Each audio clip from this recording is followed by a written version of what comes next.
The hashtag #BabyProfessor was trending campus-wide. Students were live-streaming her lectures, mocking her youth, questioning her credentials. But when her secure phone started buzzing during class with calls from the Pentagon, the joke was about to become a national security matter.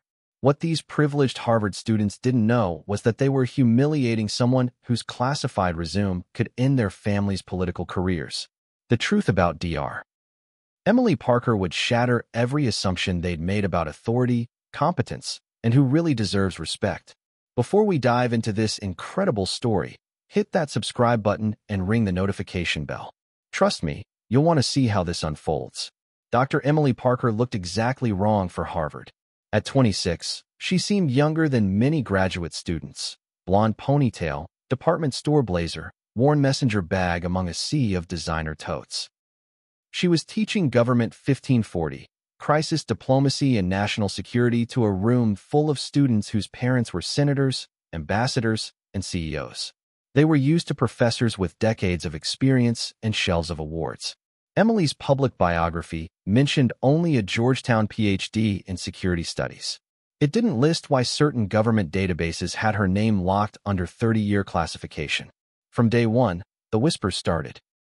Madison Crawford, daughter of the Secretary of Commerce, smirked. She doesn't look old enough for a driver's license. Tyler Blackwood, heir to a tech empire, pulled out his phone. This is entertainment. Emily lectured steadily. Today we'll discuss real-time crisis management when agencies coordinate under extreme pressure. These frameworks have been tested where failure meant loss of life and international catastrophe. Her tone was calm, but to students raised on showmanship, her measured delivery seemed like weakness. By the second week, the ridicule had gone public. Tyler posted a TikTok captioned, "When Harvard hires someone who looks like she's in high school," featuring her fumbling with a projector. Madison started the Baby Professor Chronicles on Instagram, mocking her outfits and perceived nervousness. The hashtag #BabyProfessor spread across campus and beyond.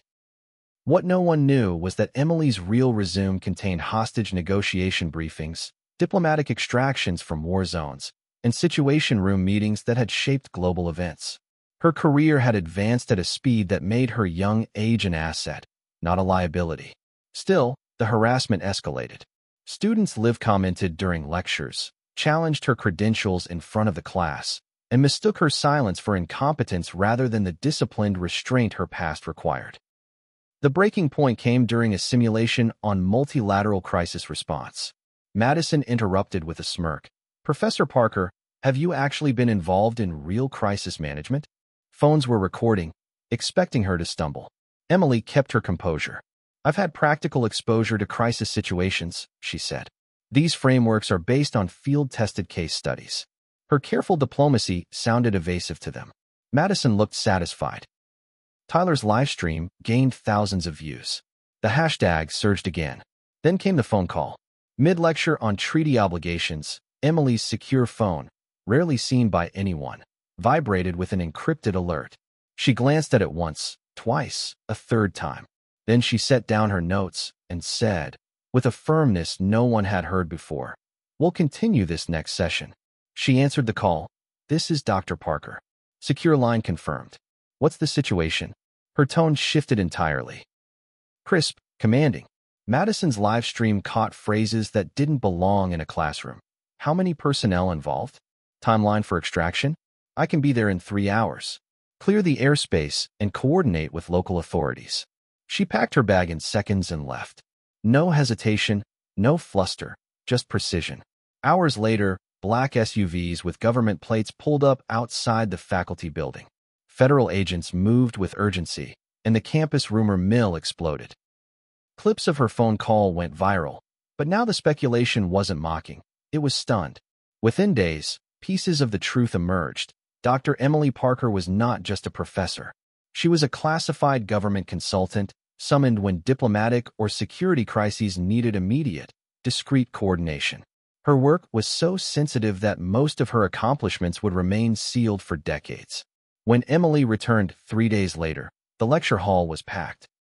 Not just with students, but faculty and administrators. Gone was the hesitant demeanor they thought they knew. She wore the same blazer but carried herself differently, no longer hiding her authority. Many questioned my qualifications, she began.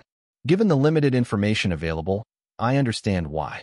What I can say now is that the crisis management frameworks we study are not hypothetical. They are the same tools I have used in situations where failure meant the loss of lives and the destabilization of nations. Silence filled the room. The same students who had mocked her now leaned forward, listening. Madison, visibly uneasy, asked, "Can you tell us about your actual experience?" Emily chose her words carefully.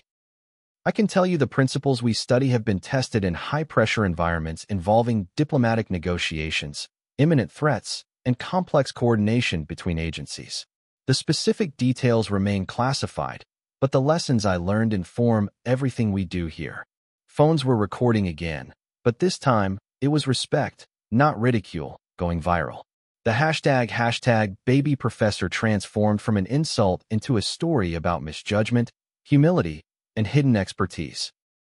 Articles praised her ability to endure public ridicule without breaking cover. Universities began quietly discussing the possibility of other faculty with classified parallel careers. Emily's classes changed too. Students arrived prepared, engaged, aware they were learning from someone who had applied these lessons in the highest stakes imaginable. Her experience became a bridge between theory and practice that no textbook could match. And through it all, she stayed the same. Committed to teaching, unwilling to bask in fame, still wearing the same blazer, still carrying the worn messenger bag that had once been the target of cruel jokes. The legacy of hashtag baby professor became a campus lesson. The person you dismiss today might be the one who saves you tomorrow. If you've watched this entire story, you understand something profound about judging others by appearance or age. Dr. Emily Parker dedicated her life to serving others, protecting American lives overseas, and preventing international conflicts, while enduring mockery from students who couldn't see past privileged assumptions. How many times have you dismissed someone because they didn't look the part? How many Emily Parkers have you encountered without recognizing their worth? This story isn't just entertainment. It's a mirror reflecting our biases and prejudices. Every day, heroes walk among us disguised as ordinary people. Every day, people with extraordinary skills choose quiet service over recognition. Every day, we choose to honor that service or dismiss it based on superficial judgments. If this story moved you, if it made you think differently about people around you, if it reminded you that true worth isn't measured by appearance, then you owe it to yourself to subscribe. Because these stories matter. These lessons matter. These reminders about human dignity and hidden heroism matter. Don't just hit subscribe for content.